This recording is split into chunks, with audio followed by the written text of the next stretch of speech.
Lá no Morro da Mangueira, bem em frente à ribanceira, uma cruz a gente vê.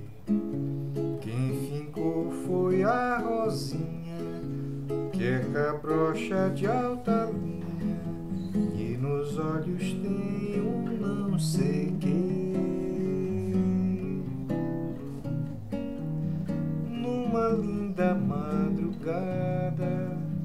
ao voltar da batucada, pra dois malandros olhou a sorrir. Ela foi embora e os dois ficaram. Dias depois se encontraram pra conversar e discutir. Lá no morro uma luz somente havia, era a lua que a tudo assistia. Mas quando acabava o samba se escondia.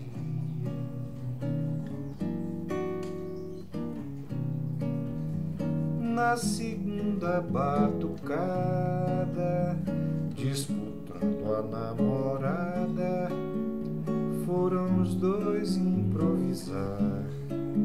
E que nem toda façanha, sempre um perde, o outro ganha. Um dos dois parou de vecejar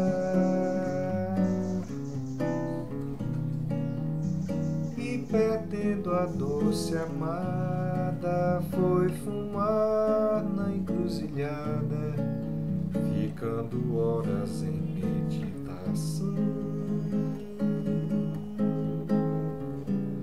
Quando o sol raiou, foi encontrado na ribanceira, estirado, com um punhal no coração.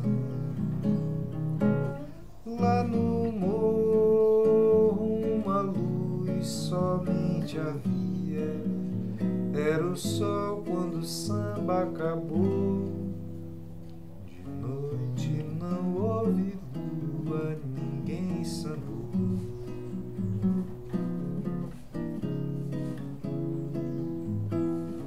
Ninguém sambou.